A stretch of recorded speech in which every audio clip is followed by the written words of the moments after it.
Bab 6311, menarik. Ying Wuji menatap Dev, senyum tipis teruk di bibirnya. Dev, suaranya dalam dan lesu, seperti singa yang tertidur di bawah sinar matahari sore. Aku sudah lama mengagumi namamu. Dev berjalan ke depan peron, berhenti, dan menatap Ying Wuji. Tuan Istana Bayangan, saya datang untuk mengambil inti reinkarnasi. Mereka langsung ke intinya, tanpa basa-basi atau basa-basi. Senyum Ying Wuji membeku sesaat, dia tidak menyangka Dev akan begitu terus terang. Para kultivator iblis di istana juga tercengang. Mereka telah melihat banyak sekali orang datang ke Shadow Abyss untuk menemui Master Istana, beberapa memohon belas kasihan, beberapa memberi hormat, beberapa menawarkan hadiah, beberapa membentuk aliansi, tetapi tak seorang pun dari mereka berani berbicara seperti. Dia hanya berkata, aku datang untuk mengambil inti reinkarnasi, seolah-olah itu bukan harta karun Istana Bayangan Klan Iblis, melainkan hanya sebuah batu di halaman belakang rumahnya. Ying Wuji terdiam sejenak, lalu tersenyum. Senyumnya tipis, hampir tak terlihat, tetapi secerca rasa geli terpancar di matanya. Inti reinkarnasi adalah harta paling berharga dari Istana Bayangan Klan Iblisku. Kau pikir kau bisa mengambilnya sesuka hatimu? Dev menatapnya tanpa mengucapkan sepatah kata pun. Ying Wuji berdiri dan berjalan turun dari panggung. Ia berjalan dengan langkah anggun, seolah-olah sedang berjalan santai, tetapi setiap langkahnya mengandung kekuatan yang menakutkan. Saat ia berjalan menghampiri Dev merasa seolah udara di sekitarnya membeku. Tekanan dari seorang dewa sejati tingkat 7 turun bagaikan gunung. Dev tidak menyerah. Kekuatan kacau balau dalam dirinya beredar di dalam tubuhnya, dan cahaya ungu mengalir di kulitnya, melarutkan aura yang menindas menjadi ketiadaan. Ekspresinya tenang, matanya jernih, seolah-olah aura Ying Wuji yang menindas hanyalah hembusan angin lembut. Mata Ying Wuji sedikit menyipit. Menarik, gumamnya. Dia mengangkat tangannya, dan bola cahaya hitam mengembun di telapak tangannya. Cahaya itu bukanlah energi iblis, melainkan kekuatan yang lebih kuno dan murni, yaitu energi iblis yang kacau. Konon, leluhur ras iblis ini mengembangkan kekuatan ini, yang dapat melahap, mengikis, dan menghancurkan segala sesuatu. Mari kita lihat seberapa mampu Anda sebenarnya. Ying Wuji menyerang dengan telapak tangan. Pukulan telapak tangan itu sangat lambat, saking lambatnya sehingga Dev bisa melihat setiap garis di telapak tangannya. Namun, kekuatan yang terkandung dalam pukulan telapak tangan itu cukup untuk meratakan sebuah gunung. Dev tidak menghindar. Dia mengangkat tangan kanannya dan membalas serangan itu dengan pukulan telapak tangan. Kekuatan ungu yang kacau bertabrakan dengan energi iblis hitam yang kacau. Tidak ada ledakan, tidak ada suara keras, hanya dengungan pelan. Kedua kekuatan itu saling berjalin, melahap, dan menyatu di antara telapak tangan mereka. Cahaya ungu dan hitam saling berjalin, seperti dua naga raksasa yang terkunci dalam pertempuran. Ruang di sekitarnya mulai terdistorsi, dan udara mengeluarkan jeritan yang menusuk telinga. Para kultivator iblis di istana pucat pasi dan mundur dengan tergesa-gesa. Serangan penuh dari seorang dewa sejati tingkat 7 sudah cukup untuk meratakan istana ini hingga ke tanah. Namun Dev benar-benar berhasil memblokirnya. Dengan kultivasinya yang berada di puncak peringkat ke-8 alam abadi atas, dia benar-benar memblokir serangan penuh dari peringkat ke-7 alam abadi sejati. Mata Ying Wuji berbinar. Bagus, teriaknya sambil menarik tangannya. Dev menarik tangannya, ekspresinya tetap tenang. Namun tangan kanannya sedikit gemetar. Kekuatan Ying Wuji memang sangat kuat. Jika bukan karena kekuatan kekacauan yang menahan semua kekuatan, dia mungkin tidak akan mampu menahan serangan telapak tangan ini. Ying Wuji menatapnya dan tetap diam untuk waktu yang lama. Lalu dia tersenyum. Kali ini, senyum itu bukan lagi senyum main-main, melainkan ungkapan penghargaan yang tulus. Dev, kau lebih kuat dari yang dikabarkan. Ia berbalik dan berjalan kembali ke mimbar tinggi, lalu duduk di singgasana lagi. Inti reinkarnasi, aku bisa memberikannya padamu. Dev tetap diam, menunggu dia melanjutkan. Ying Wuji bersandar di singgasana, jari-jarinya mengetuk ringan sandaran tangan, menghasilkan suara berirama. Namun, saya punya satu syarat. Dev menatapnya dan berkata, bicaralah. Jari-jari Ying Wuji berhenti. Dia menatap Dev, kilatan di matanya hampir tak bisa disembunyikan. Aku butuh kau untuk membunuh seseorang untukku. Dev sedikit mengerutkan kening, siapa? Pada saat ini, Dev tampaknya telah menemukan jawabannya di dalam hatinya. Ying Wuji tidak langsung menjawab. Dia berdiri, berjalan ke tepi peron, membelakangi Dev, dan memandang langit berbintang terbalik di atasnya. Seorang kultivator tingkat ke-6 dari alam abadi sejati. Suaranya lembut. Dia adalah musuhku. 5.000 tahun yang lalu, dia membunuh istriku. Selama 5.000 tahun, aku telah mencari kesempatan untuk membalas dendam. Meskipun tingkat kultivasi kami lebih tinggi darinya, dia memiliki aula penghakiman ilahi di belakangnya. Dia berbalik dan menatap Dev. Tapi kau berbeda. Kekuatanmu yang kacau dapat mengatasi semua kekuatan lain, termasuk kekuatannya. Membunuhnya akan semudah membalikkan tanganmu. Dev terdiam sejenak, lalu bertanya, apakah Anda berbicara tentang Lei Zentian? Ying Wuji terkejut, dia tidak menyangka Dev mengetahui tentang Lei Zentian. Benar, dia adalah Lei Zentian, wakil ketua aula pengadilan ras ilahi saat ini. Ying Wuji mengangguk. Dev sedikit menyipitkan matanya. Wakil Ketua Aula Pengadilan Klan Ilahi, peringkat 7 alam abadi sejati. Sebagai orang nomor 1 di bawah Judgment Venerable, ia menguasai teknik berbasis petir dan memiliki kekuatan tempur yang sangat dahsyat, sehingga mendapatkan reputasi yang menakutkan di surga ke-15. Bunuh dia, dan inti reinkarnasi akan menjadi milikmu, kata Ying Wuji. Tidak hanya itu, Istana Bayangan akan bersekutu denganmu mulai sekarang. Urusanmu adalah urusanku. Dev terdiam untuk waktu yang lama. Dia tidak ingin menjadi alat orang lain. Namun, dia membutuhkan inti reinkarnasi. Harapan klan hantu terletak pada 3 harta karun ini. Baiklah, Dev mengangguk. Aku berjanji padamu. Ying Wuji tertawa. Dia mengeluarkan sebuah token hitam dari lengan bajunya dan menyerahkannya kepada Dev. Ini adalah tempat Lei Zentian berada. Dia pergi ke Gunung Tianlei untuk berlatih sihir petir setiap bulan pada tanggal 15. Hari ini tanggal 13, dan 2 hari lagi akan tiba tanggal 15. Kalian bisa menunggunya di Gunung Tianlei. Dev mengambil token itu dan meliriknya. Setelah aku membunuhmu, bagaimana aku akan menemukanmu? Tidak perlu mencariku, kata Ying Wuji. Kau telah membunuh Lei Zentian, dan berita itu pasti akan sampai ke telingaku. Saat itu, aku akan secara pribadi mengantarkan inti reinkarnasi kepadamu. Dev mengangguk dan berbalik untuk pergi. Tunggu sebentar, Ying Wuji memanggilnya.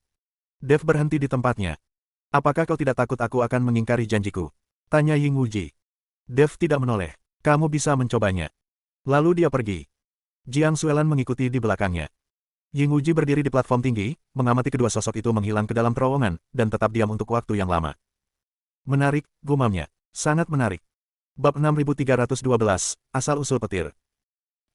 Setelah meninggalkan Ying Yuan, Dev dan Jiang Xuelan tidak kembali ke kerajaan Yuyue, melainkan langsung terbang menuju Gunung Tianlei.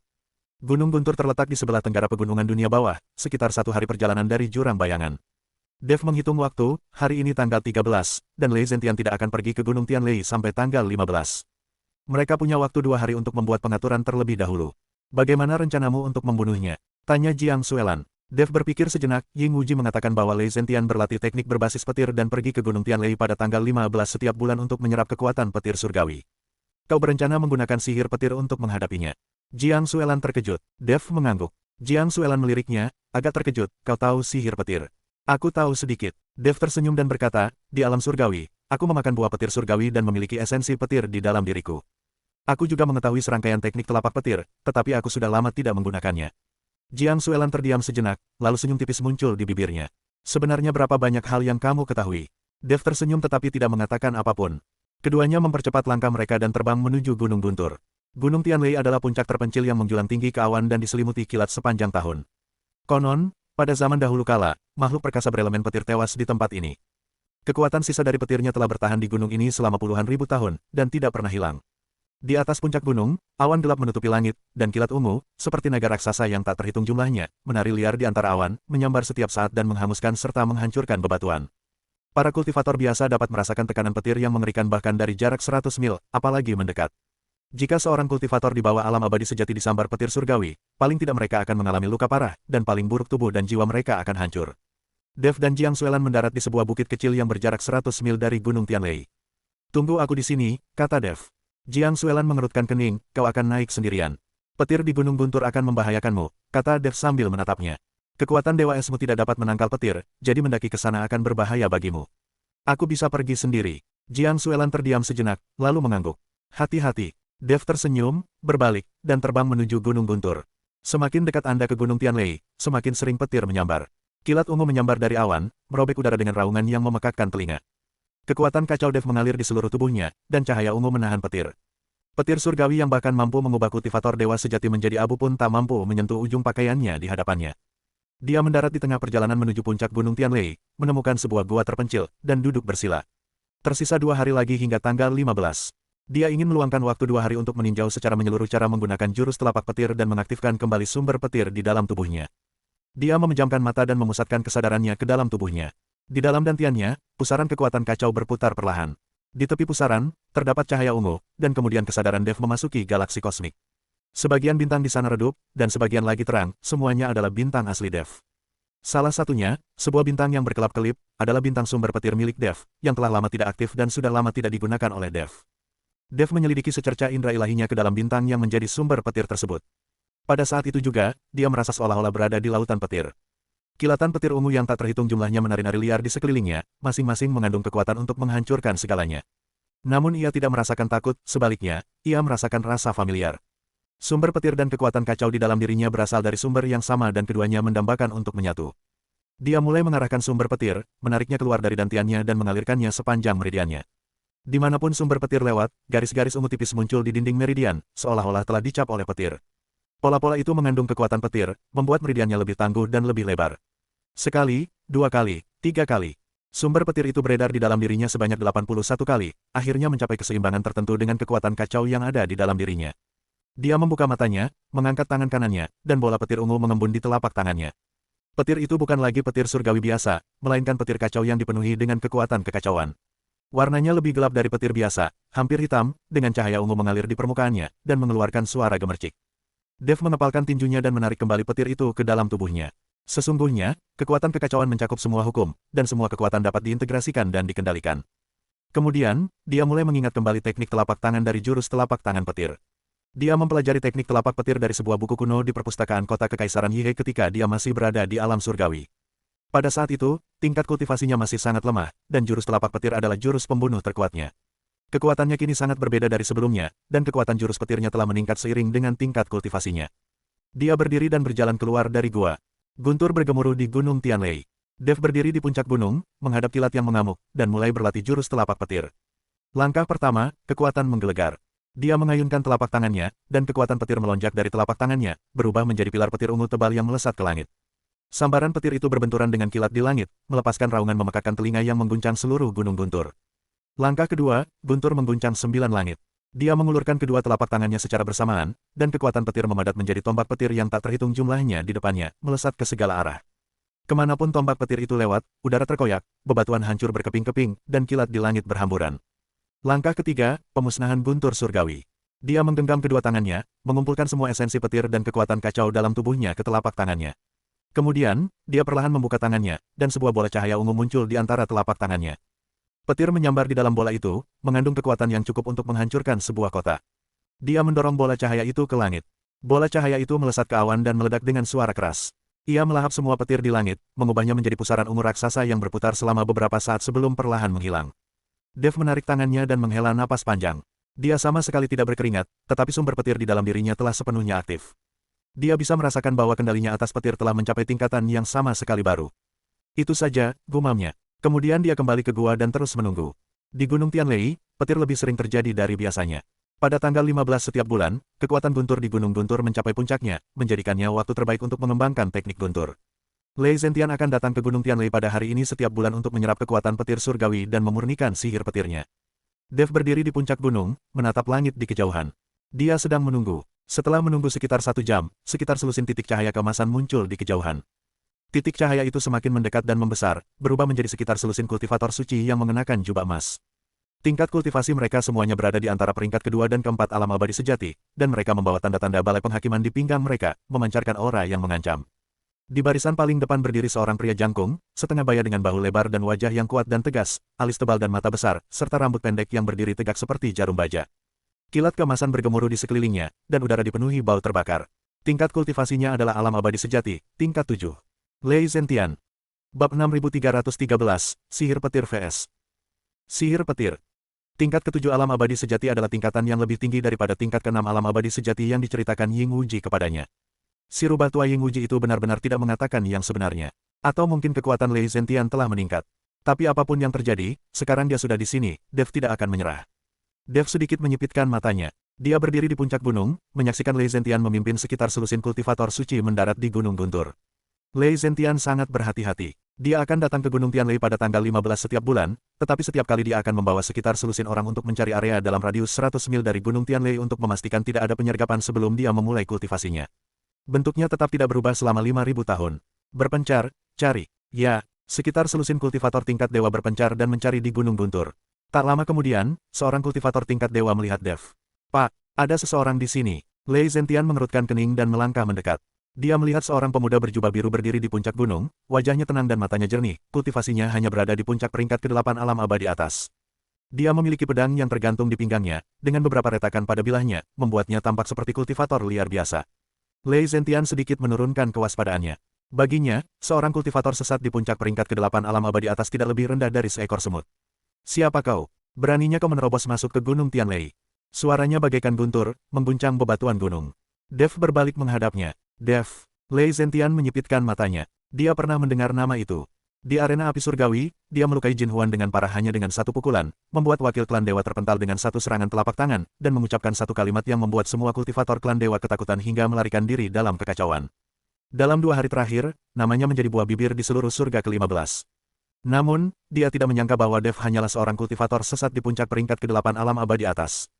Dev, suara Lei Zentian dalam, aku tidak menyimpan dendam padamu, mengapa kau menghalangi jalanku? Dev menatapnya, suaranya tenang. Membunuhmu adalah sebuah kesepakatan. Ekspresi Lei Zentian berubah. Kesepakatan. Siapa yang mengirimmu? Ying Wuji. Dev tidak menjawab maupun membantahnya. Secercah niat membunuh terlintas di mata Lei Zentian. Si sampah Ying Wuji itu tidak berani datang sendiri, jadi dia mengirim seorang junior di alam abadi atas untuk mati. Dia mencibir. Kau pikir kau bisa membunuhku? Dia mengangkat tangan kanannya, dan bola petir keemasan mengembun di telapak tangannya. Petir itu sangat panas dan cahayanya menyilaukan, menerangi seluruh gunung guntur. Udara di sekitarnya mulai berdistorsi, dan bebatuan hancur berkeping-keping akibat tekanan petir. Karena kamu sudah di sini, jangan pergi. Lei Zentian mengulurkan telapak tangannya. Petir keemasan berubah menjadi naga guntur, meraung saat menyerbu ke arah Dev. Naga petir itu panjangnya puluhan kaki, seluruh tubuhnya berwarna emas, dan kemanapun ia lewat, udara terkoyak, bebatuan hancur berkeping-keping, dan guntur di gunung petir ditelan olehnya. Dev tidak menghindar. Dia mengangkat tangan kanannya dan membalas serangan itu dengan pukulan telapak tangan. Petir ungu menyembur dari telapak tangannya, berubah menjadi naga petir ungu yang bertabrakan dengan naga petir emas. Ledakan. 2 sambaran petir bertabrakan, melepaskan suara gemuruh yang memekakkan telinga. Seluruh gunung guntur bergetar, bebatuan berjatuhan, dan debu memenuhi udara. Gelombang kejut itu merobek lubang besar di awan di langit, dan sinar matahari menerobos celah tersebut, menerangi puncak gunung. Pupil mata Lei Zentian tiba-tiba menyempit. Kau juga menguasai sihir petir. Dev tetap diam. Dia menarik tangannya, dan sumber petir di dalam tubuhnya meledak sepenuhnya. Kilat ungu bergemuruh dan melingkari dirinya, seperti ular ungu yang tak terhitung jumlahnya. Matanya berubah ungu, dan kilat tampak menyambar di pupil matanya. Ekspresi Lei Zentian berubah serius. Dia bisa merasakan bahwa kekuatan petir di dalam diri pemuda ini, yang berada di puncak peringkat ke-8 alam abadi atas, jauh lebih kuat dari yang dia bayangkan. Itu bukanlah sihir petir biasa, itu adalah petir kacau yang telah menyatu dengan kekuatan tingkat yang lebih tinggi. Menarik, gumam Lei Zentian. Setelah 5.000 tahun, akhirnya aku bertemu seseorang yang bisa bertarung. Dia mengangkat tangannya, dan kilat emas mengembun di telapak tangannya, berubah menjadi 2 tombak petir. Petir menyambar dan mengeluarkan suara dengung yang menusuk telinga. Kalau begitu, izinkan saya melihat seberapa mampu Anda sebenarnya. Lei Zentian pindah. Kecepatannya sangat tinggi sehingga kilat keemasan meninggalkan bayangan panjang di belakangnya. Dia muncul di hadapan Dev dalam sekejap, dan menusukkan tombak petir di tangan kanannya ke arah dada Dev. Dev tidak menyerah. Dia menghindari tombak petir ke samping dan memukul bahu Lei Zentian dengan telapak tangannya. Thundercelap Palem, dengan kekuatan seperti sambaran petir. Petir ungu menyembur dari telapak tangannya dan menyambar bahu Lei Zentian. Lei Zentian memegang tombak petir di tangan kirinya secara horizontal di depannya, menangkis serangan telapak tangan. Ledakan. Kedua sambaran petir itu bertabrakan lagi, dan keduanya terpental kembali. Lei Zentian mundur 5 langkah, dan Dev mundur 7 langkah. Dalam pertarungan langsung antara seorang dewa sejati tingkat 7 dan seorang dewa tingkat 8 puncak, Dev akan sedikit lebih lemah. Namun, petir kekacauan miliknya menangkal semua kekuatan petir, dan petir emas Lei Zentian sebagian terserap selama benturan, sehingga perbedaan sebenarnya tidak sebesar yang terlihat. Ekspresi Lei Zentian menjadi semakin serius. Sihir petirmu, bisa melahap petirku. Dev tidak menjawab. Dia menarik napas dalam-dalam, dan sumber petir serta kekuatan kacau di dalam tubuhnya bekerja secara bersamaan. Cahaya ungu dan kekuatan kacau hitam saling berjalin, membentuk lapisan pelindung berwarna ungu kehitaman di tubuhnya. Dia mengambil inisiatif. Thundercelap Palem, guntur mengguncang langit.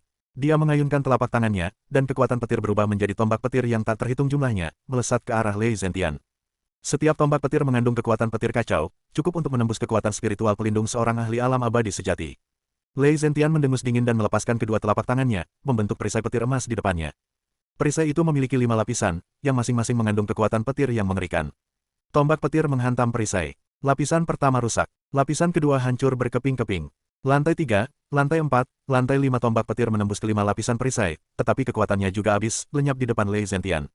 Ekspresi Lei Zentian berubah. Perisai petirnya cukup kuat untuk menahan serangan penuh dari seorang dewa sejati tingkat 8. Namun, melawan pemuda ini yang berada di puncak peringkat ke-8 alam abadi atas, dia hanya bertahan kurang dari 3 tarikan napas. Siapakah sebenarnya kamu? Dev masih belum menjawab. Dia menggenggam kedua tangannya, mengumpulkan semua esensi petir dan kekuatan kacau dalam tubuhnya ke telapak tangannya. Guntur menggelegar, guntur surgawi menghancurkan dunia. Dia perlahan memisahkan kedua tangannya, dan bola cahaya ungu kehitaman muncul di antara telapak tangannya. Kilat menyambar di dalam bola cahaya itu, mengandung kekuatan yang cukup untuk menghancurkan sebuah kota. Udara di sekitarnya mulai berubah bentuk, dan kilat di Gunung Guntur semuanya tertarik ke bola cahaya ini, bergerak menuju dan menyatu dengannya. Bola cahaya itu menjadi lebih besar dan lebih terang. Wajah Lei Zentian memucat pasi. Dia merasakannya, kekuatan yang terkandung dalam bola cahaya itu cukup untuk melenyapkannya menjadi debu. Bab 6314, Beku. Tidak, teriaknya, mengerahkan seluruh kekuatan petir di dalam tubuhnya. Petir emas menyembur dari tubuhnya, mengembun menjadi naga petir emas sepanjang 100 kaki di depannya. Naga petir itu meraung dan menyerbu ke arah Dev. Dev mendorong keluar bola cahaya di tangannya. Bola cahaya itu bertabrakan dengan naga petir emas. Tidak ada ledakan, tidak ada suara keras. Bola cahaya itu, seperti lubang hitam, secara bertahap melahap, menyerap, dan mengubah naga petir emas tersebut. Naga petir itu berjuang kurang dari 3 tarikan napas sebelum sepenuhnya ditelan oleh bola cahaya. Kemudian, bola cahaya itu terus bergerak maju dan menabrak dada Lei Zentian. Ah! Lei Zentian mengeluarkan jeritan melengking. Petir ungu gelap berkobar di dalam tubuhnya, menghancurkan meridian, tulang, dan dagingnya inci demi inci. Energi spiritual pelindungnya bagaikan kertas di hadapan petir yang kacau, langsung terkoyak. Tubuhnya mulai hancur, retakan menyebar dari dadanya ke anggota badannya. Tidak, mustahil. Matanya terbelalak lebar, dia tidak bisa mempercayainya bahkan di saat-saat terakhir hidupnya, alam abadi. Kelas 8, bagaimana ini mungkin? Dev berdiri di depannya, menatap matanya, suaranya tenang. Sudah kubilang, membunuhmu adalah sebuah kesepakatan. Tubuh Lei Zentian hancur berkeping-keping disertai raungan, berubah menjadi bintik-bintik cahaya kemasan yang tak terhitung jumlahnya yang menyebar ke udara. Baik tubuh maupun jiwa telah binasa. Gunung Guntur menjadi sunyi. Guntur masih bergemuruh, tetapi tampaknya jauh lebih lemah daripada sebelumnya. Mungkin itu karena Lei Zentian telah meninggal, atau mungkin karena petir kekacauan Dev terlalu mengerikan, bahkan menyebabkan langit dan bumi bergetar. Dev menarik tangannya dan menghela napas panjang. Wajahnya agak pucat, dan sebagian besar sumber petir dan kekuatan kacau di dalam tubuhnya telah habis. Tangan kanannya sedikit gemetar, selaput di antara ibu jari dan jari telunjuknya robek, dan darah menetes dari ujung jarinya. Dadanya juga disambar petir Lei Zentian, meninggalkan luka hangus yang berdenyut kesakitan. Dia mengalami cedera. Serangan habis-habisan dari seorang dewa sejati tingkat 7 bukanlah sesuatu yang mudah untuk ditahan. Seandainya bukan karena kemampuan petir kekacauan untuk menekan semua kekuatan petir, dia mungkin sudah mati. Dia berbalik dan memandang para kultivator ilahi. Sekitar selusin kultivator tingkat dewa berdiri di sana, menatapnya dengan tak percaya. Wakil kepala aula mereka, Lei Zentian, seorang dewa sejati tingkat 7, tewas dalam satu gerakan oleh seorang kultivator manusia di puncak tingkat dewa atas tingkat 8. Untuk membalas dendam atas wakil ketua asrama. Seorang kultivator true immortal tingkat 4 adalah yang pertama bereaksi, meraung sambil menyerbu ke arah Dev. Yang lain juga ikut bergabung, cahaya suci kemasan mereka berubah menjadi serangan tak terhitung yang menghantam Dev. Dev ingin bergerak, tetapi tubuhnya tidak mau menurutinya. Sumber petirnya dan kekuatan kekacauan di dalam dirinya hampir habis, dan dia hampir tidak bisa berdiri. Tepat saat itu, seberkas cahaya biru es turun dari langit. Jiang Suelan. Dia telah menyaksikan pertempuran di Gunung Tianlei dari jarak 100 mil. Melihat Dev terluka dan para kultivator ilahi hendak menyerangnya, dia segera bertindak. Dia mendarat di depan Dev, membentuk segel tangan, dan cahaya ilahi biru es menyembur dari tubuhnya, berubah menjadi dinding es besar yang menghalangi semua serangan dari kultivator ilahi. Kemudian, dia mengangkat tangan kanannya dan memukul dengan telapak tangannya. 1000 mil hamparan es. Cahaya ilahi berwarna biru es itu memancar seperti gelombang pasang, membekukan udara, bebatuan, dan bahkan kilat di langit dimanapun ia lewat. Sebelum para kultivator ilahi sempat bereaksi, mereka dibekukan dalam kristal es biru, berubah menjadi patung-patung es. Lebih dari selusin orang membeku. Jiang Suelan menarik tangannya dan berbalik untuk menopang Dev. Ayo pergi, orang-orang ini tidak akan terisolasi lama. Dia membawa Dev bersamanya, berubah menjadi seberkas cahaya biru es, dan menghilang ke cakrawala. Di belakang mereka, di Gunung Guntur, guntur bergemuruh, dan kristal es memantulkan cahaya yang menyilaukan di bawah sinar matahari. Selusin patung es berdiri di puncak gunung, menyerupai batu nisan. Jiang Suelan terbang bersama Dev selama sekitar 1 jam sebelum mendarat di sebuah lembah terpencil. Lembah itu tidak besar, dikelilingi pegunungan di 3 sisi, dengan hanya satu pintu masuk yang sempit. Terdapat sebuah aliran sungai di lembah dengan air yang jernih, dan padang rumput di tepiannya yang ditutupi oleh bunga-bunga liar yang tidak dikenal. Jiang Suelan membaringkan Dev di atas rumput dan memeriksa lukanya. Terdapat luka hangus di dadanya, akibat tersambar petir Lei Zentian. Luka itu tidak dalam, tetapi kekuatan petir kemasan tetap melekat di sana, mengikis dagingnya. Jangan bergerak, kata Jiang Suelan. Dia mengangkat tangan kanannya, segumpal cahaya biru es mengembun di telapak tangannya, dan dengan lembut menempelkannya ke dada Dev. Cahaya biru es itu perlahan membeku dan menghilangkan kekuatan petir kemasan. Dev merasakan rasa sakit yang membakar di dadanya perlahan menghilang, digantikan oleh sensasi dingin. Terima kasih, kata Dev. Jiang Suelan tetap diam. Dia menarik tangannya, mengeluarkan pil dari lengan bajunya, dan menyerahkannya kepada pria itu. Sudah makan. Dev mengambil pil itu dan memasukkannya ke dalam mulutnya. Pil itu langsung meleleh begitu masuk ke mulutnya, dan energi hangat mengalir ke tubuhnya, menyehatkan meridian dan dagingnya yang rusak. Cederamu tidak serius, kau akan pulih dalam 1 atau 2 hari, kata Jiang Xuelan. Tapi kau mengambil risiko terlalu besar. Kau berani melawan dewa sejati tingkat 7. Dev tersenyum dan berkata, ini bukan konfrontasi langsung. Petir kekacauan milikku dapat menangkal kekuatan petirnya, jika tidak, aku tidak akan berani melawannya. Jiang Xuelan menatapnya dan terdiam sejenak. Lain kali, jangan memikul beban itu sendirian. Dev terdiam sejenak, lalu mengangguk. Bagus. Keduanya duduk di atas rumput, memandang awan di langit. Saat matahari terbenam, seluruh langit diwarnai dengan rona merah kemasan. Aliran sungai itu berkilauan di bawah matahari terbenam, seperti emas yang mengalir. Bab 6315, aku bukan pisau siapapun. Ying Wuji berbohong padamu, kata Jiang Xuelan tiba-tiba. Dia bilang Lei Zentian adalah dewa sejati tingkat 6, padahal sebenarnya dia tingkat 7. Aku tahu. Dev mengangguk. Rubah tua itu sejak awal tidak memiliki niat baik. Dia mengirimku untuk membunuh Lei Zentian bukan hanya untuk membalas dendam, tetapi juga untuk menguji kekuatanku. Lalu mengapa Anda menyetujui permintaannya? Karena aku membutuhkan inti reinkarnasi, kata Dev. Apapun rencananya, selama aku membunuh Lei Zentian, dia tidak punya alasan untuk mundur. Jika dia mundur, Dev tersenyum, aku tidak keberatan membunuh 1 orang lagi. Jiang Xuelan tidak berbicara, dia hanya menatapnya. Pria ini terkadang bisa sangat menakutkan. Dia biasanya tampak sangat lembut, setia kepada teman-temannya, dan memiliki belas kasihan yang besar terhadap yang lemah. Namun begitu dia memutuskan untuk melakukan sesuatu, dia menjadi kejam, tegas, dan tidak bermoral. Mungkin inilah alasan mengapa dia bisa mencapai posisi seperti sekarang ini. Ayo pergi, aku akan mengantarmu kembali ke kerajaan Yuyue dulu. Setelah kau pulih, kita akan pergi mengambil api penuntun jiwa, kata Jiang Xuelan. Dev mengangguk dan mengikuti Jiang Xuelan kembali ke kerajaan Yuyue. Kabar bahwa Dev telah membunuh Lei Zentian menyebar ke seluruh surga ke-15 pada hari itu juga. Semua orang terkejut. Lei Zentian, wakil kepala aula pengadilan klan ilahi, seorang dewa sejati tingkat 7, telah berkuasa di surga ke-15 selama 5.000 tahun, dan tidak seorang pun pernah berani menantangnya. Sekarang, dia sudah meninggal. Dia tewas dalam satu gerakan oleh seorang kultivator manusia di puncak peringkat ke-8 alam abadi atas. Ketika Feng Qingzi menerima pesan dari aliansi kultivator lepas, dia sedang minum teh. Cangkir teh di tangannya jatuh ke tanah dan pecah berkeping-keping. Apa yang kau katakan? Dev membunuh Lei Zentian. Itu benar sekali. Lebih dari selusin orang menyaksikannya di Gunung Tianlei. Feng Qingzi terdiam cukup lama, lalu menghela napas panjang. Orang ini bukan orang yang bisa dianggap remeh. Ketika Wolfang dari suku Serigala Langit Orc menerima pesan itu, dia sedang melatih anak buahnya.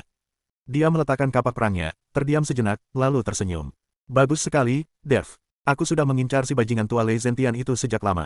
Syukurlah dia sudah pergi. Ketika Ying Wuji menerima pesan di Istana Bayangan Klan Iblis, dia sedang duduk di singgasana dengan mata tertutup, beristirahat.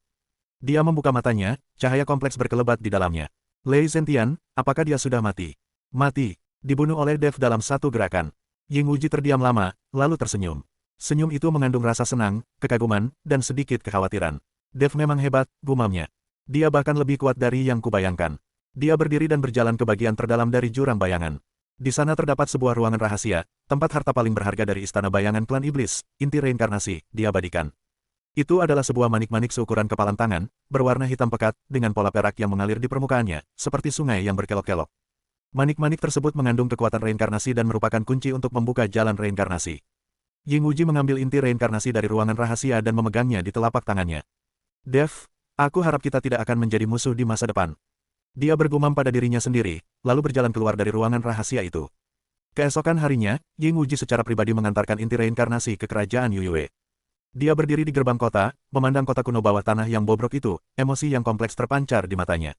Klan hantu, ras yang dulunya berjaya, kini hanya tersisa segelintir orang. Dev keluar dari kota kuno dan menerima inti reinkarnasi. Wajahnya masih agak pucat, tetapi sebagian besar lukanya sudah sembuh. Terima kasih. Ying Wuji menggelengkan kepalanya, tidak perlu berterima kasih padaku. Kau pantas mendapatkannya. Dia berhenti sejenak, lalu berkata, Lei Zentian telah meninggal, tetapi Balai Penghakiman Klan Ilahi tidak akan membiarkan ini begitu saja.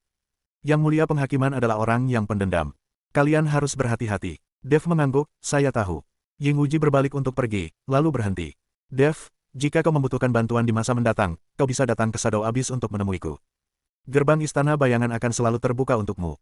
Lalu dia pergi. Dev berdiri di gerbang kota, menyaksikan sosoknya menghilang ke dalam kabut hitam, dan tetap diam untuk waktu yang lama.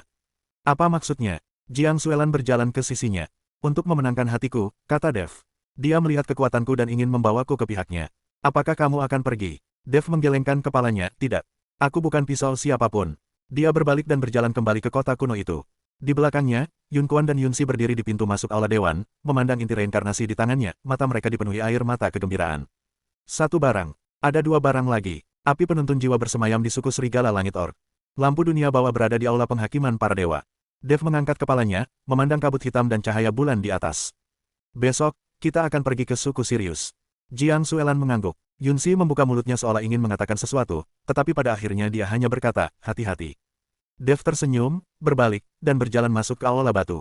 Xiao Yu berlari keluar dari aula batu dan menerjang ke pelukannya. Paman Dev, kau sudah kembali. Apa kau membawakan sesuatu yang enak untukku? Dev mengeluarkan sepotong kristal api surgawi dari cincin penyimpanannya. Ukurannya kira-kira sebesar kepalan tangan dan telah dipoles oleh api kekacauan miliknya. Permukaannya sehalus cermin dan memancarkan cahaya hangat. Ini, ambillah, mainkanlah. Xiao Yu mengambil kristal itu, matanya bersinar seperti bintang. Cantik sekali. Terima kasih, Paman Dev. Dev menepuk kepalanya dan menggendongnya ke aula batu. Di belakangku, cahaya bulan menyinari reruntuhan kota kuno, mengubah segalanya menjadi warna abu-abu keperakan. Bab 6316, aku pasti akan kembali. Aula penghakiman para dewa, aula utama. Sang arbiter duduk di singgasana emasnya yang tinggi, wajahnya muram seperti langit sebelum badai. Dia tidak melepaskan tekanan apapun, tetapi udara di seluruh aula terasa membeku, sehingga sulit untuk bernapas.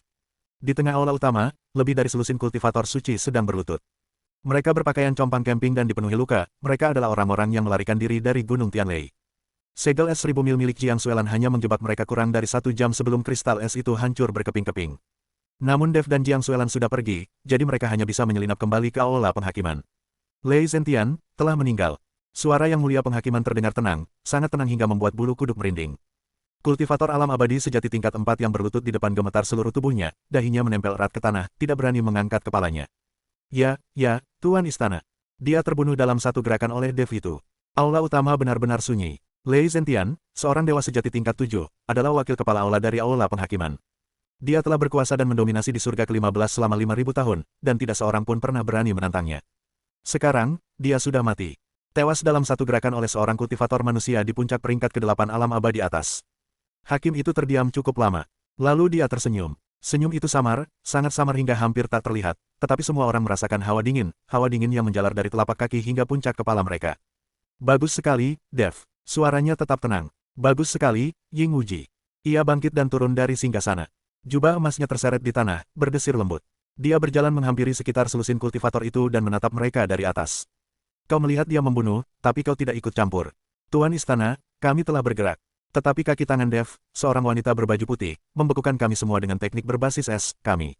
Sebelum beliau selesai berbicara, hakim yang terhormat mengangkat tangannya dan melambaikannya dengan lembut. Tubuh kultivator itu hancur seolah-olah oleh tangan raksasa tak terlihat, seketika berubah menjadi awan kabut darah. Kabut darah memenuhi udara, jatuh ke para kultivator di sekitarnya dan mewarnai mereka dengan warna merah.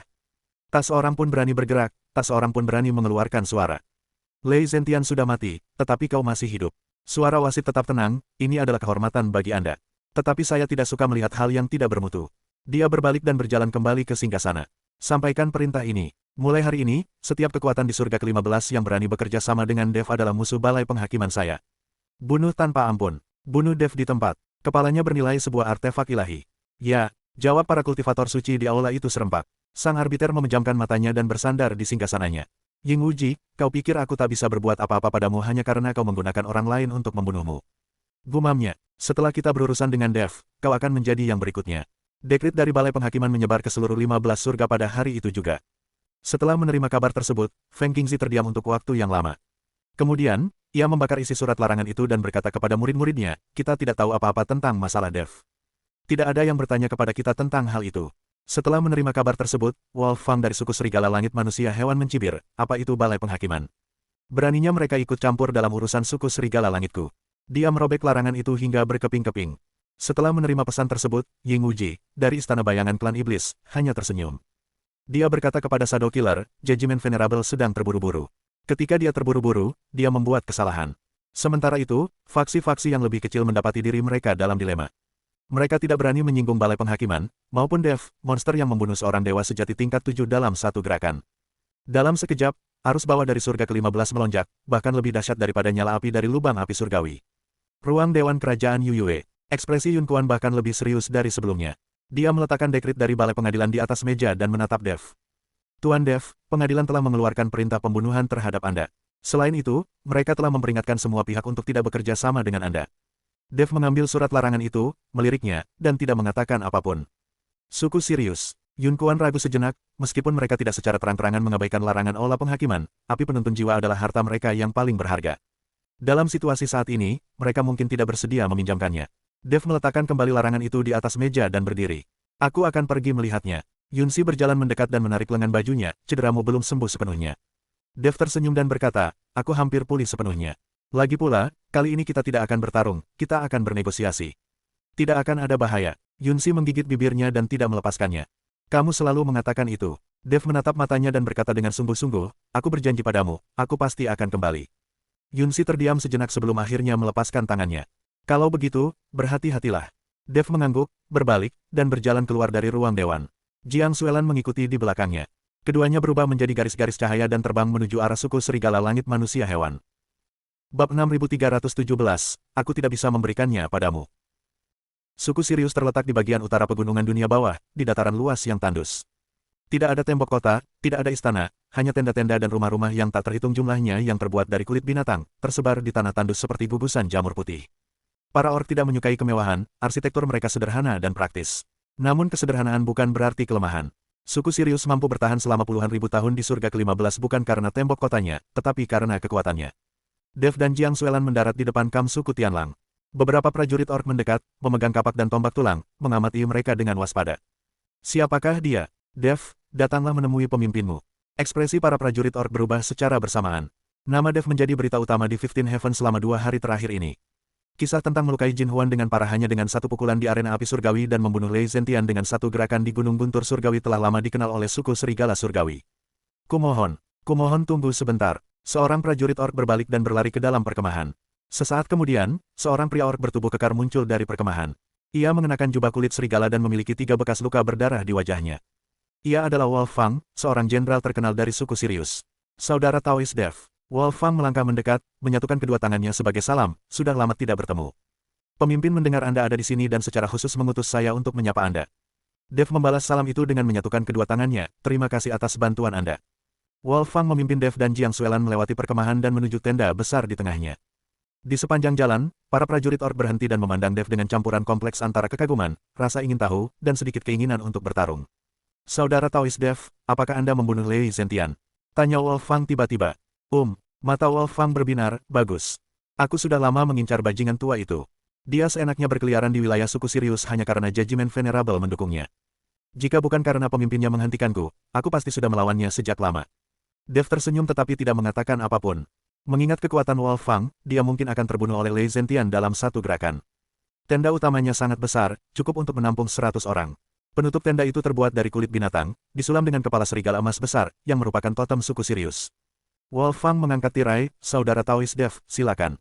Dev memasuki tenda. Tenda itu perabotannya sederhana, dengan karpet tebal dari kulit binatang di lantai dan anglo besar di tengahnya, dengan api yang berkobar di dalamnya. Seorang lelaki tua duduk di belakang anglo. Rambutnya beruban dan wajahnya tampak tua, tetapi ia masih sangat tegap. Matanya berwarna coklat gelap, dan pupilnya tampak menyala-nyala. Dia dikelilingi oleh aura samar kekuatan garis keturunan, yang meskipun terkendali, tetap menimbulkan rasa penindasan. Tingkat kultivasinya berada di peringkat ke-8 alam abadi sejati. Wolf Hao, pemimpin suku Sirius. Dev berjalan ke anglo, berhenti, dan menyatukan kedua tangannya sebagai tanda hormat. Pemimpin Wolf Hao, aku sudah lama mengagumimu.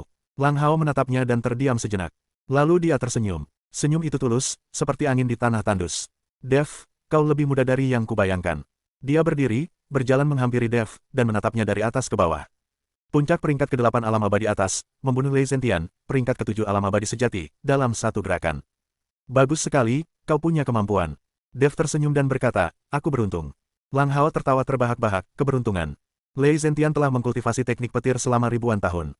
Kau pikir keberuntungan saja cukup untuk membunuhnya. Jangan meremehkannya. Dia berbalik dan berjalan kembali ke tempat duduknya, memberi isyarat agar Dev duduk. Katakan, apa yang membawamu kemari?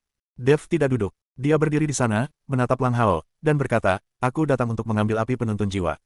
Tenda itu menjadi sunyi. Ekspresi Wolf Fang berubah. Senyum Lang Hao membeku. Api penuntun jiwa adalah harta paling berharga dari klan Siriusku, kata Lang Hao dengan suara berat. Kau pikir kau bisa mengambilnya begitu saja?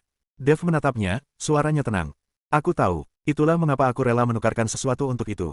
Apa itu? Kamu mau apa? Lang Hao terdiam sejenak, lalu menghela napas. Dev, bukan berarti aku tidak mau memberikannya padamu.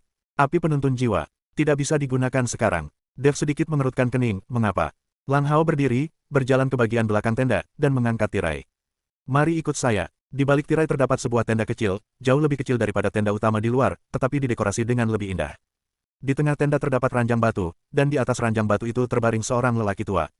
Pria tua itu bahkan lebih tua dari Lang Hao, dengan rambut yang sepenuhnya putih dan wajah yang dipenuhi kerutan, seperti selembar kertas kusut. Matanya terpejam, dan napasnya sangat lemah sehingga hampir tak terdengar. Nyala api keemasan yang samar mengelilinginya, itu adalah nyala api penuntun jiwa. Nyala api itu kecil, hanya sebesar kepalan tangan, dan melayang di atas dada lelaki tua itu, berputar perlahan. Warnanya keemasan, tetapi bukan keemasan yang menyilaukan, melainkan keemasan yang hangat dan lembut, seperti cahaya senja dari matahari terbenam. Ini ayahku. Suara Lang Hao rendah, dengan sedikit isak tangis, pemimpin suku Tianlang sebelumnya. 300 tahun yang lalu, dia terluka parah dalam pertempuran melawan Balai Penghakiman Klan Ilahi, dan jiwanya rusak, membuatnya koma sejak saat itu. Api penuntun jiwa dapat menyehatkan jiwa, dan selama 300 tahun, itu adalah satu-satunya hal yang membuat ayahku tetap hidup. Dia menatap Dev dengan tatapan memohon di matanya. Dev, jika aku mengambil api penuntun jiwa, ayahku akan langsung hancur. Bukannya aku tidak mau memberikannya padamu, hanya saja, aku tidak bisa memberikannya padamu. Dev terdiam sejenak, lalu berjalan ke tempat tidur batu dan menatap lelaki tua itu. Dia bisa merasakan bahwa semangat lelaki tua itu memang sangat lemah sehingga bisa lenyap kapan saja. Cahaya keemasan dari api penuntun jiwa menyelimuti jiwanya, seperti selaput tipis pelindung, mengikat jiwanya di dalam tubuhnya. Apakah ada cara lain? Tanya Dev. Mata Lang Hao berbinar. Ya, kitab-kitab kuno mencatat sejenis tumbuhan abadi yang disebut rumput pengumpul jiwa, yang dapat dimurnikan menjadi pil pengumpul jiwa. Jika ayahku dapat meminum pil pengumpul jiwa, jiwanya dapat diperbaiki dan dia tidak lagi membutuhkan nutrisi dari api penuntun jiwa. Di manakah rumput pengumpul jiwa? Tanya Dev. Ekspresi Lang Hao berubah serius. Di wilayah Balai Penghakiman Klan Dewa, terdapat ngarai bernama Jurang Jiwa, yang dipenuhi berbagai macam tumbuhan spiritual. Rumput pengumpul jiwa tumbuh di bagian terdalam Jurang Jiwa. Tempat ini dijaga ketat oleh para dewa, dan kultivator di bawah peringkat keempat dewa sejati tidak dapat memasukinya. Sekalipun kau berhasil masuk ke dalam, akan sangat sulit untuk mengumpulkan rumput pengumpul jiwa. Ada batasan yang ditetapkan oleh para dewa, dan binatang roh penjaga di sana. Lagi pula, dia berhenti sejenak, sekalipun kita berhasil mengumpulkan rumput pengumpul jiwa, tak seorang pun dari kita di suku Serigala Langit dapat memurnikan pil pengumpul jiwa. Memurnikan pil membutuhkan keterampilan yang sangat tinggi, dan kita, manusia binatang, tidak pandai dalam hal itu. Dev terdiam sejenak. Aku akan pergi mengambilnya. Lang Hao terkejut, apa? Aku akan pergi mengumpulkan rumput pengumpul jiwa, kata Dev, lalu memurnikannya menjadi pil pengumpul jiwa. Aku bisa memurnikan pil. Dev memiliki kuali Senong, yang dapat digunakan untuk memurnikan ramuan, terlebih lagi, keterampilan alkimia Dev cukup maju. Mata Lang Hao membelalak, Dev, itu wilayah Balai Penghakiman Klan Ilahi. Kau membunuh Lei Zentian, dan Balai Penghakiman pasti ingin mencabik-cabikmu. Jika kau pergi ke wilayah mereka sekarang, bukankah kau hanya berjalan ke dalam perangkap? Dev tersenyum dan berkata, justru karena itulah mereka tidak menyangka aku akan pergi. Dia menoleh dan memandang lelaki tua yang terbaring di ranjang batu itu. Api penuntun jiwa berkaitan dengan hidup dan mati puluhan ribu jiwa hantu. Aku tidak bisa menolak untuk pergi hanya karena aku takut mati. Lang Hao menatapnya dan tetap diam untuk waktu yang lama. Lalu, dia membungkuk dalam-dalam. Dev, jika kau bisa menghidupkan kembali ayahku, aku akan menyerahkan api penuntun jiwa kepadamu secara pribadi. Tidak hanya itu, Klan Tianlang berhutang nyawa padamu. Mulai sekarang, urusanmu adalah urusan Klan Tianlang. Dev membantunya berdiri, tidak perlu formalitas. Katakan padaku lokasi jurang jiwa. Lang Hao mengangguk dan memberitahu Dev lokasi jurang jiwa. Bab 6318, Binatang Bersisik Hitam. Jurang jiwa terletak di sebelah tenggara pegunungan dunia bawah, dalam lingkup pengaruh Balai Penghakiman Klan Ilahi. Ini adalah ngarai yang panjang dan sempit dengan tebing-tebing menjulang tinggi di kedua sisinya. Dasar lembah diselimuti kabut tebal sepanjang tahun, dan sinar matahari tidak dapat menembusnya. Tempat ini dipenuhi dengan berbagai macam tumbuhan spiritual, menjadikannya gudang harta karun obat-obatan spiritual yang langka di surga ke-15 alam surgawi. Pengadilan ilahi telah mengerahkan pasukan besar di sini, sepenuhnya mengepung jurang jiwa. Hanya anggota inti pengadilan yang diizinkan masuk. Dev dan Jiang Suelan mendarat 100 mil jauhnya dari jurang jiwa. Tunggu aku di sini, kata Dev. Jiang Suelan mengerutkan kening, apakah aku harus menunggu sendirian lagi? Terdapat batasan ilahi di jurang jiwa. Kekuatan Dewa Esmu terlalu mencolok dan mudah ditemukan. Kekuatan kekacauanku dapat menyembunyikan auraku, sehingga paling cocok untuk hal semacam ini. Jiang Suelan terdiam sejenak, lalu mengangguk. Hati-hati. Dev tersenyum, berbalik, dan terbang menuju arah jurang jiwa. Di pintu masuk jurang jiwa, terdapat dua tim kultivator ilahi, yang semuanya berada di antara peringkat kedua dan ketiga alam abadi sejati. Mereka berdiri tegak lurus, mengenakan baju zirah emas dan memegang tombak. Sebuah layar cahaya keemasan juga dipasang di pintu masuk, yang merupakan pembatas cahaya suci di Balai Penghakiman. Setiap orang yang masuk tanpa izin akan memicu alarm. Dev tidak masuk melalui pintu masuk. Dia berputar ke sisi lain ngarai dan menuruni tebing. Tebing-tebing di sini curam dan terjal, ditutupi lumut dan tanaman rambat, sehingga licin dan sulit dilalui. Namun, kekuatan kacau Dev beredar di tubuhnya, sepenuhnya menyembunyikan auranya. Dia seperti cicak, merayap diam-diam menuruni tebing. Kabut semakin tebal, dan jarak pandang pun berkurang. Dev memperluas indera ilahinya, merasakan segala sesuatu di sekitarnya. Dia bisa merasakan bahwa sejumlah besar pembatasan telah dipasang di ngarai itu, beberapa bersifat menyerang, beberapa menjebak, dan beberapa berfungsi sebagai peringatan. Masing-masing batasan ini sudah cukup untuk menyebabkan penderitaan luar biasa bagi para kultivator alam abadi sejati. Namun, kekuatan kacau Dev dapat menekan semua kekuatan lainnya.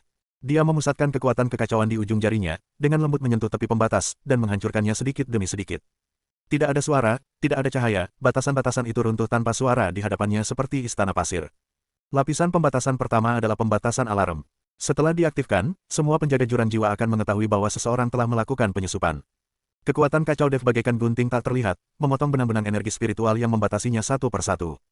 Lampu pembatas itu berkedip beberapa kali, lalu redup, dan akhirnya padam sepenuhnya. Lapisan pembatasan kedua adalah pembatasan yang menjebak musuh. Setelah terpicu, orang yang terjebak akan terkurung dalam penjara cahaya keemasan, tidak dapat bergerak sedikitpun. Dev tidak memicu hal itu. Sebaliknya, dia menggunakan kekuatan kekacauan untuk membuka celah kecil di pembatas dan, seperti memasukkan benang ke dalam jarum, menyelinap masuk dengan diam-diam. Lantai 3, lantai 4, lantai 5. Butuh waktu sekitar 1 jam baginya untuk akhirnya melewati semua rintangan dan mencapai dasar lembah. Kabut di dasar lembah sebenarnya lebih tipis daripada kabut di puncaknya. Dia dapat melihat bahwa tanah dipenuhi dengan berbagai macam tumbuhan spiritual, termasuk rumput api merah tua, teratai hati es biru, jamur awan ungu-ungu, dan janggut naga emas kemasan, semuanya memancarkan cahaya samar di tengah kabut tebal. Masing-masing ramuan spiritual ini tak ternilai harganya, bahkan satu saja bisa dijual dengan harga selangit di luar sana. Namun Dev mengabaikan ramuan spiritual biasa itu. Dia langsung menuju ke bagian lembah yang paling dalam. Rumput pengumpul jiwa tumbuh di bagian terdalam jurang jiwa, dekat dinding batu besar. Penampilannya sangat istimewa. Seluruh bagiannya berwarna putih keperakan, dengan daun-daun ramping yang tampak seperti pedang perak kecil. Terdapat pola-pola halus pada bilah daunnya, seperti pembuluh darah atau meridian. Terdapat 7 helai daun secara keseluruhan, tersusun spiral, memanjang dari pangkal hingga ujung. Di bagian atasnya mekar bunga kecil berwarna biru pucat, dengan kelopak setipis sayap jangkrik dan benang sari kemasan yang memancarkan cahaya redup. Lampu neon itu berkedip-kedip, seolah-olah sedang bernapas. Dev berjongkok dan mengamati dengan cermat. Akar rumput pengumpul jiwa tertanam di celah-celah dinding batu, dari mana merembes cairan berwarna putih keperakan, cairan jiwa, unik dari jurang jiwa, yang merupakan nutrisi yang dibutuhkan untuk pertumbuhan rumput pengumpul jiwa. Cairan jiwa sangatlah berharga, setetes saja bernilai puluhan ribu batu abadi, tetapi Dev sama sekali tidak mempedulikan hal itu saat ini. Dia mengulurkan tangan untuk mengambilnya. Tepat saat itu, aura menakutkan muncul dari balik dinding batu. Aura itu seperti gunung yang menekan, seperti jurang dalam yang menatap ke bawah. Pupil mata Dev tiba-tiba menyempit, kekuatan kekacauannya otomatis aktif, dan cahaya ungu mengalir di sekujur tubuhnya, mengisolasi aura itu dari luar. Seekor makhluk roh raksasa muncul dari balik dinding batu. Tubuhnya sebesar gunung kecil, ditutupi sisik hitam, setiap sisiknya sebesar telapak tangan, dengan tepi tajam seperti pisau, memantulkan cahaya dingin di lembah yang gelap. Makhluk itu memiliki 2 tanduk melengkung di kepalanya, ujungnya tajam seperti jarum dan masih terdapat noda darah kering di atasnya. Matanya berwarna merah darah, dengan pupil vertikal, seperti mata ular atau pupil naga. Tungkainya setebal pilar, dan cakarnya memiliki 5 kuku tajam seperti pisau, masing-masing sepanjang 1 kaki, cukup untuk merobek kekuatan spiritual pelindung seorang ahli alam abadi sejati. Tingkat kultivasinya berada di peringkat ke-6 alam abadi sejati. Binatang roh penjaga jurang jiwa, binatang bersisik hitam. Ia menatap Dev dari atas, mata merah darahnya tanpa emosi, hanya dipenuhi nafsu membunuh yang murni. 2 semburan udara putih panas keluar dari lubang hidungnya, membawa bau darah yang kuat dan menyengat.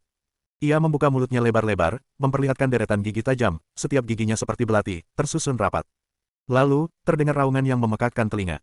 Suara gemuruh itu seperti guntur, dan seluruh ngarai bergetar. Batu-batu di tebing berguncang, kabut tebal terkoyak oleh gelombang suara, dan tumbuhan spiritual di tanah tertiup angin. Raungan itu mengandung serangan jiwa, yang berubah menjadi riak tak terlihat yang menerjang lautan kesadaran Dev. Kemanapun riak itu lewat, udara terdistorsi, dan bahkan cahaya pun mengalami pembiasan. Di dalam lautan kesadaran Dev, kitab emas Luo Agung sedikit bergetar. Cahaya keemasan memancar dari kitab suci emas Luo Agung, menyapu seluruh lautan kesadaran seperti gelombang pasang.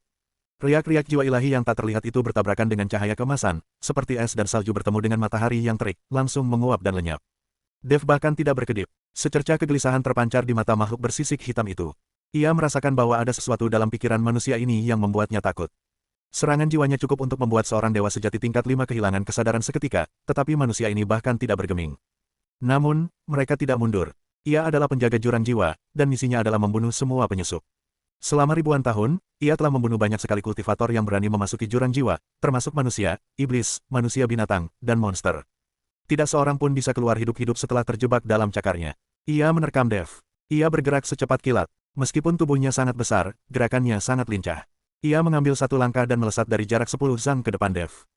Cakar kanannya terangkat tinggi, dan kelima cakarnya yang tajam membentuk 5 goresan dingin di kegelapan sebelum menghantam kepala Dev. Kekuatan serangan cakar itu cukup untuk menghancurkan sebuah gunung kecil. Bab 6319 telah ditemukan. Dev tidak menghindar. Dia mengangkat tangan kanannya, dan bola api yang kacau mengembun di telapak tangannya. Cahaya ungu berpadu dengan nyala api keemasan, menciptakan kontras yang mencolok di lembah yang gelap. Saat api kekacauan muncul, kabut tebal di sekitarnya mulai berfluktuasi dengan hebat, seolah-olah telah bertemu musuh alami. Kabut tebal itu mendesis di bawah kobaran api kekacauan, dengan cepat menguap dan menghilang. Secerca rasa takut terlintas di mata makhluk bersisik hitam itu. Ia merasakan bahwa api itu bisa membunuhnya. Selama ribuan tahun, ia tidak pernah merasakan takut. Ia telah membunuh para ahli di tingkat ke-5 alam abadi sejati, para ahli di tingkat ke-6 alam abadi sejati, dan bahkan bertarung melawan para ahli di tingkat ke-7 alam abadi sejati.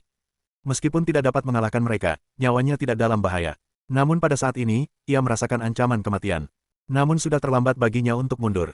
Cakar tajamnya sudah menyerang. Dev melepaskan api kekacauan dari tangannya. Api tersebut tidak berubah menjadi ular api, melainkan langsung berubah menjadi naga api. Tubuh naga api itu panjangnya puluhan kaki, seluruh tubuhnya merupakan perpaduan warna ungu dan emas, dengan sisik, tanduk, kumis, dan cakar yang sangat mirip aslinya. Ia membuka mulutnya lebar-lebar, mengeluarkan raungan tanpa suara, dan menyerbu ke arah binatang bersisik hitam itu. Cakar naga api beradu dengan cakar binatang bersisik hitam itu. Tidak ada ledakan, tidak ada suara keras. Cakar Black Scalebis bagaikan kertas di hadapan api kekacauan. 5 kuku kaki yang tajam langsung terbakar menjadi abu, diikuti oleh cakar, lengan bawah, dan bahu. Naga api itu menggali ke dalam tubuhnya dan mendatangkan malapetaka pada daging dan darahnya. Sisik-sisik hitam terkelupas satu persatu, setiap bagiannya terbakar di udara dan berubah menjadi abu. Daging dan darah berubah menjadi arang dalam kobaran api, dan tulang-tulang bergerak dan meletup seperti petasan. Darah dari Black Scalebis bukanlah merah, melainkan hitam, seperti tinta.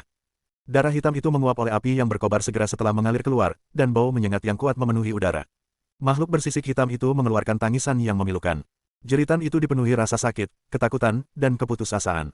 Tubuhnya mulai hancur, dimulai dari cakar kanannya, dengan retakan menyebar ke seluruh tubuhnya. Api ungu berkobar di dalam setiap retakan, membakar dagingnya inci demi inci. Ia ingin melarikan diri, tetapi tubuhnya tidak mau menuruti perintahnya. Anggota tubuhnya terbakar oleh api yang kacau, badannya tertusuk oleh api yang kacau, dan kepalanya ditelan oleh api yang kacau. Dalam sekejap mata, binatang roh penjaga ini, seorang dewa sejati tingkat 6, berubah menjadi tumpukan abu.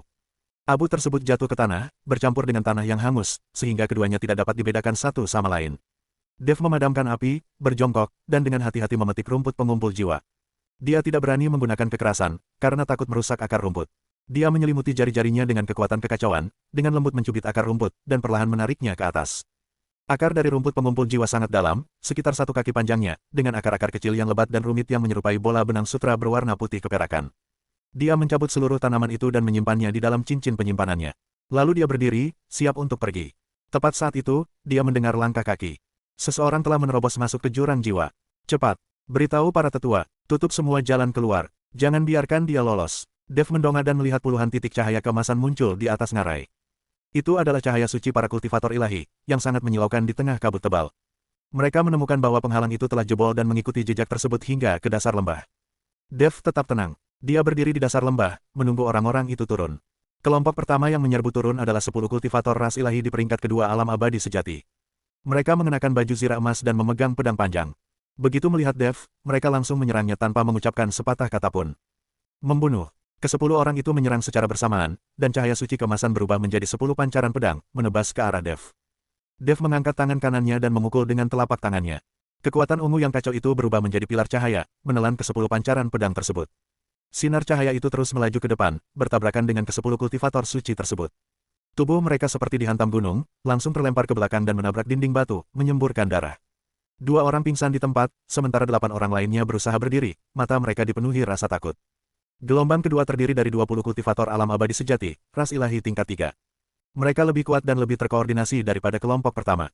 Alih-alih menyerang kami secara langsung, mereka terpecah menjadi 4 kelompok dan menyerang secara bersamaan dari 4 arah. Cahaya suci kemasan itu berubah menjadi bilah-bilah cahaya yang tak terhitung jumlahnya, menghujani Dev seperti hujan deras. Dev mengangkat kedua tangannya, dan api kekacauan terkondensasi di telapak tangannya. Dia mendorong api keluar, dan cincin api berwarna ungu menyebar dari dirinya. Kemanapun lingkaran api itu lewat, bilah-bilah cahaya kemasan itu menguap dan menghilang seketika, seperti es dan salju yang bertemu dengan matahari yang terik. Lingkaran api itu terus bergerak maju, bertabrakan dengan 20 kultivator suci. Ah, teriakan menggema di seluruh ruangan. Beberapa orang terbelah dua di bagian pinggang oleh lingkaran api, bagian atas dan bawah tubuh mereka terpisah, luka-lukanya hangus hitam oleh api, namun tidak setetes darah pun mengalir keluar. Seseorang terkena semburan api di dada, meninggalkan lubang seukuran kepalan tangan di dadanya, yang tepinya masih terbakar. Lengan seseorang tersapu oleh lingkaran api, dan lengannya langsung berubah menjadi abu. Dari 20 orang tersebut, 12 meninggal dan 8 mengalami luka serius. Kedelapan orang yang terluka parah tergeletak di tanah, meraung dan berguling-guling. Luka-luka mereka hangus oleh api yang berkobar dan tak kunjung sembuh. Rasa sakitnya seperti bisul yang menembus tulang, tak kunjung berhenti. Kelompok ketiga yang menyerbu turun terdiri dari 5 kultivator ras ilahi di peringkat keempat alam abadi sejati. Mereka adalah anggota inti dari Balai Penghakiman, masing-masing mengenakan jubah emas yang lebih megah daripada kultivator biasa, yang disulam dengan lambang Balai Penghakiman, timbangan emas yang melambangkan keadilan. Ketika mereka melihat pemandangan mengerikan di dasar lembah, wajah mereka berubah. Dev. Pemimpin itu mengenalinya. Kau Dev. Dev tetap diam. Kau membunuh wakil ketua Aula Lei Zentian, dan kau masih berani datang ke jurang jiwa. Suara pria itu bergetar. Apakah kau tidak takut pada ketua Aula? Sebelum dia selesai berbicara, Dev bergerak. Dia melangkah maju dan muncul di hadapan pria itu. Sebelum pria itu sempat bereaksi, tangan Dev sudah berada di dadanya. Kobaran api yang kacau menyembur dari telapak tangannya, membakar lubang besar di dadanya. Pria itu menatap lubang di dadanya, matanya dipenuhi rasa tidak percaya, lalu perlahan-lahan roboh. 4 orang yang tersisa berbalik dan lari. Dev tidak mengejar. Dia mengangkat tangan kanannya, dan 4 aliran api kacau terkumpul di telapak tangannya, berubah menjadi 4 tombak api yang melesat ke arah ke-4 orang itu.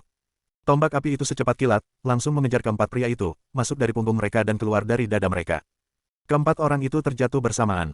Lembah itu menjadi sunyi. Udara dipenuhi dengan bau hangus dan darah. Tanah itu berlumuran darah merah, dan tanah yang hangus berubah menjadi merah gelap. Dev berdiri di tengah-tengah mayat-mayat, jubah birunya tak ternoda setetes pun darah. Wajahnya tenang, matanya jernih, seolah-olah dia baru saja membunuh bukan puluhan orang, melainkan sekumpulan semut. Dia mendongak ke arah ngarai di atas. Lebih banyak kultivator ilahi sedang dalam perjalanan. Terdapat setidaknya ratusan bintik cahaya keemasan yang sangat padat. Cahaya suci mereka menyinari seluruh langit dengan warna keemasan, seolah-olah saat itu siang hari. Dev tidak menyerah. Dia berdiri di sana, menunggu mereka turun. Ratusan kultivator suci bergegas turun ke dasar lembah. Bab 6320, Kuali Senong. Di antara mereka terdapat kultivator biasa di tingkat kedua alam abadi sejati, pemimpin regu di tingkat ketiga alam abadi sejati, wakil tetua di tingkat keempat alam abadi sejati, dan bahkan 2 tetua di tingkat kelima alam abadi sejati. Mereka mengepung Dev, dan cahaya suci kemasan menerjang ke arahnya seperti gelombang pasang. Dev, menyerah. Master Istana mungkin akan mengampuni nyawamu. Teriak seorang tetua di peringkat kelima alam abadi sejati. Dev meliriknya. Lalu dia tersenyum. Senyum itu sangat tipis, saking tipisnya hingga hampir tak terlihat. Namun pada saat itu, semua orang merasakan hawa dingin yang menjalar dari telapak kaki hingga ke puncak kepala mereka. Selamatkan nyawaku. Suara Dev terdengar tenang. Kau pikir kau pantas mendapatkannya. Dia bergerak. Kali ini, dia tidak berdiri diam dan menunggu mereka bergegas mendekat. Dia dengan sukarela menerobos masuk ke kerumunan. Api kekacauan berkobar di sekelilingnya, cahaya ungu dan nyala api kemasan saling berjalin, melahap semua cahaya suci di sekitarnya. Dia bagaikan meteor ungu yang menerobos lautan emas. Dengan satu pukulan, seorang kultivator alam abadi sejati tingkat 2 terlempar jauh, dadanya remuk, darah menyembur dari mulutnya, dan dia sudah tak bernyawa saat mendarat. Dengan satu serangan telapak tangan, seorang pemimpin regu di peringkat ketiga alam abadi sejati kehilangan cahaya suci pelindungnya, tubuhnya meledak di udara dan berubah menjadi awan kabut darah.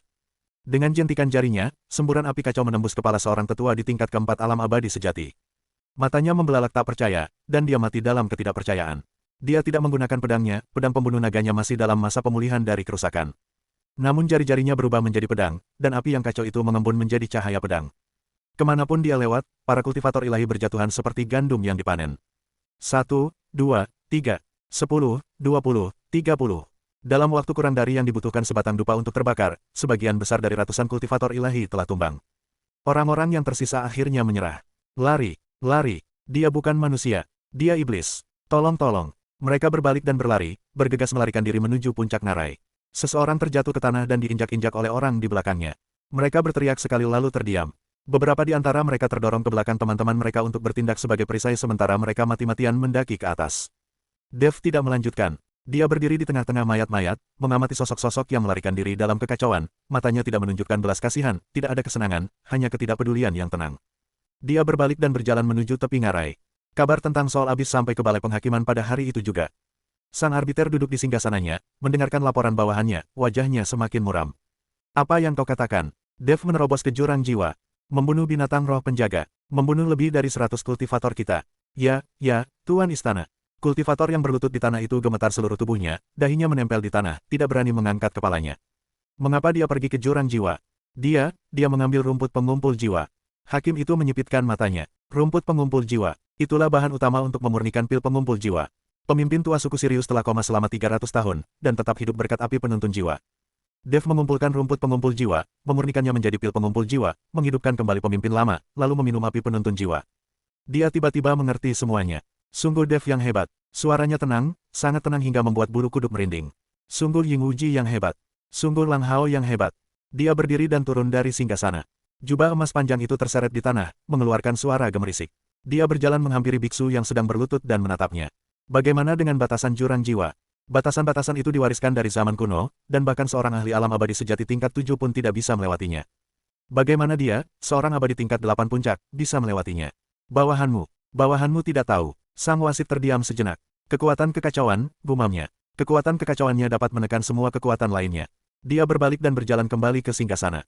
Sampaikan perintah ini. Mulai hari ini, semua kultivator yang berpatroli di luar dilarang terlibat pertempuran dengan Dev begitu melihatnya dan harus segera melapor. Aku perlu melacak pergerakannya setiap saat. Ya, selain itu, beritahu Istana Bayangan dan suku Sirius. Sampaikan kepada Yingwuji dan Lang Hao bahwa aku telah mencatat kerja sama mereka dengan Dev. Aku akan menyelesaikan urusan dengan mereka setelah aku berurusan dengan Dev. Ya, sang arbiter memejamkan matanya dan bersandar di singgasananya. Jari-jarinya mengetuk ringan sandaran tangan, menghasilkan suara berirama. Suara itu bergema di aula yang kosong seperti dentang lonceng pemakaman. Dev, kau telah menyebabkan aku kehilangan seorang wakil kepala aula, seekor binatang spiritual dari jurang jiwa, lebih dari 100 kultivator, dan sebuah rumput pengumpul jiwa. Suaranya sangat lembut, seolah-olah dia berbicara pada dirinya sendiri. Kau akan membayar harganya. Ketika Dev kembali ke kerajaan Yuyue, hari sudah gelap. Yun Kuan dan Yun Si berdiri di gerbang kota menunggu, dan keduanya menghela napas lega ketika melihatnya kembali. Tuan Dev, apakah Anda menerimanya? Tanya Yun Kuan. Dev mengeluarkan rumput pengumpul jiwa dari cincin penyimpanannya dan menyerahkannya kepada pria itu. Kemudian dia mengulangi permintaan Lang Hao. Yun Kuan mengambil rumput pengumpul jiwa, tangannya gemetar. Rumput berwarna putih keperakan sedikit bergetar di telapak tangannya, dan bunga-bunga biru pucat bergoyang lembut tertiup angin malam, memancarkan cahaya redup. Ini rumput pengumpul jiwa. Dev mengangguk. Tapi, ekspresi Yun Kuan kembali serius. Siapa yang akan memurnikan pil itu? Pil pengumpul jiwa adalah pil tingkat 6, yang membutuhkan seorang ahli alkimia untuk memurnikannya. Kerajaan Yuyue kita tidak memiliki orang seperti itu. Dev terdiam sejenak. Aku akan melakukannya. Semua orang menatapnya. Kau bisa memurnikan pil. Mata Yun Si membelalak. Aku tahu sedikit, kata Dev. Aku mempelajarinya saat berada di alam surgawi. Meskipun sudah lama tidak mempraktikkannya, aku seharusnya masih mengingatnya. Yang tidak dia katakan adalah bahwa dia tidak hanya mempelajari alkimia, tetapi dia juga memiliki kuali suci kuno, kuali Senong. Kuali Senong tidak besar, dan seluruh badannya berwarna perunggu, ditutupi dengan rune kuno. Rune-rune itu bukanlah aksara yang dikenal, melainkan bahasa yang jauh lebih tua dan lebih primitif, aksara ilahi kuno. Menurut legenda, kuali Senong dapat memurnikan segala sesuatu di dunia, tidak hanya ramuan, tetapi juga senjata, obat-obatan, dan bahkan jiwa. Yun Kuan membuka mulutnya seolah ingin mengatakan sesuatu, tetapi pada akhirnya dia tidak mengatakan apapun. Dia berbalik dan berjalan ke ruang dewan, meletakkan rumput pengumpul jiwa di atas meja. Pak Chen, materi tambahan apa yang Anda butuhkan?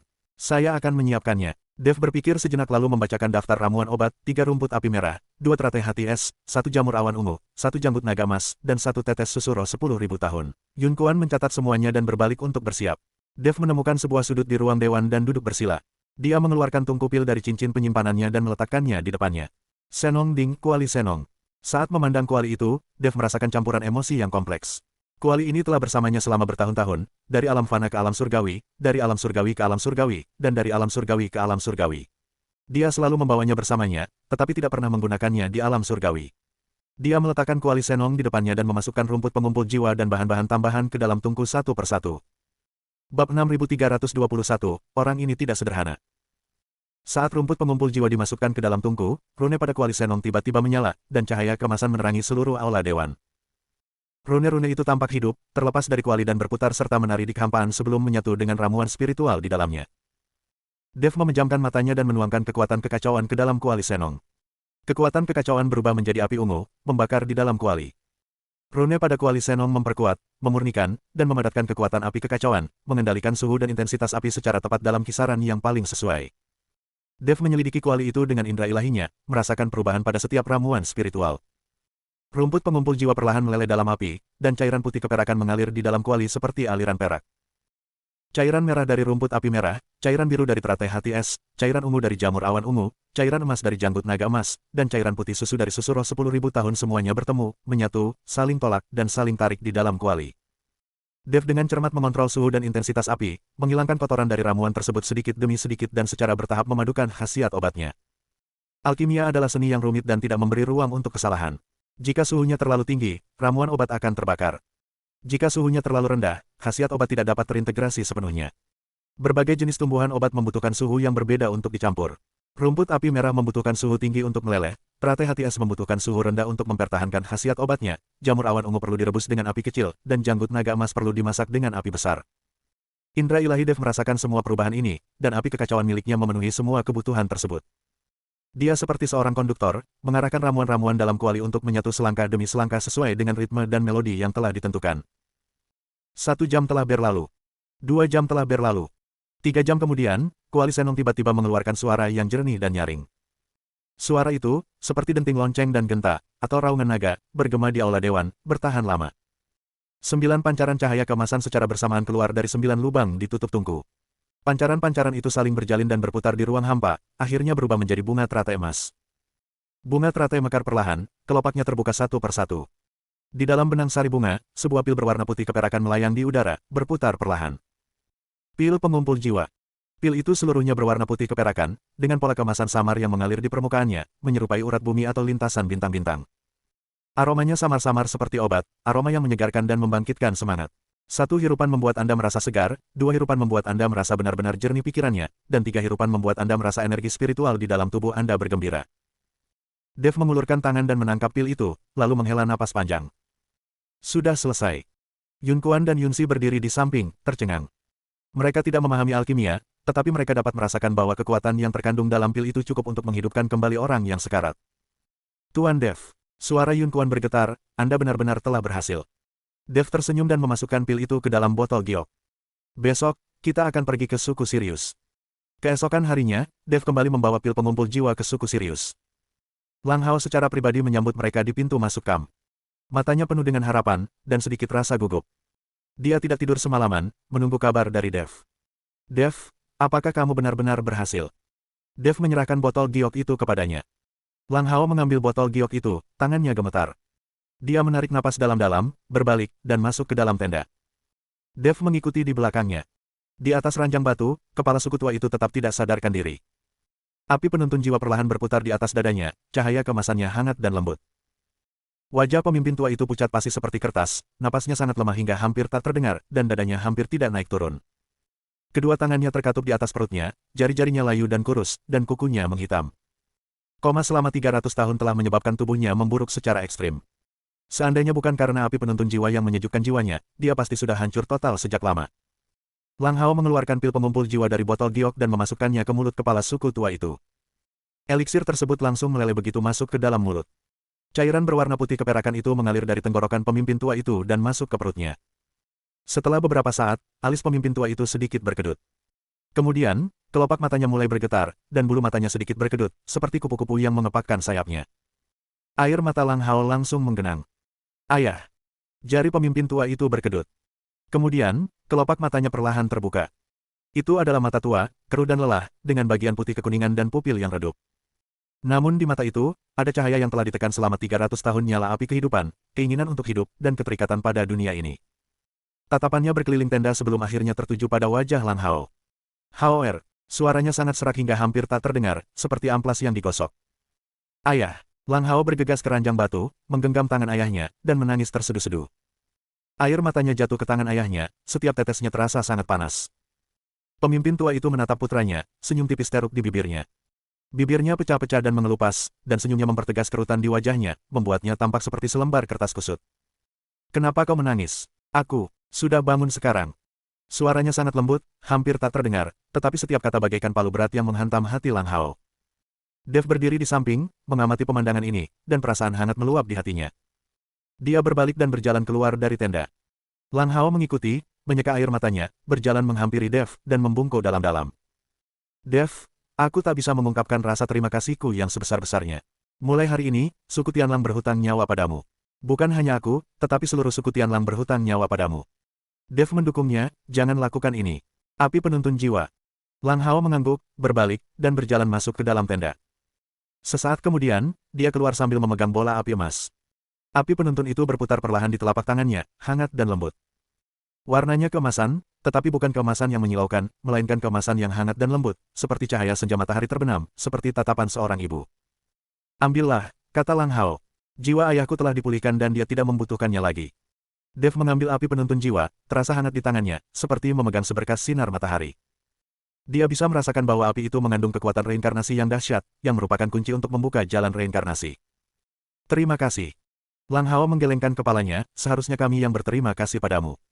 Ia berhenti sejenak, lalu berkata, kau tak perlu khawatir tentang larangan dari Balai Penghakiman. Suku Sirius tidak takut pada mereka. Mulai sekarang, urusanmu adalah urusan suku Sirius. Siapapun yang berani menyentuhmu berarti menyentuh suku Sirius. Dev tersenyum, berbalik, lalu pergi.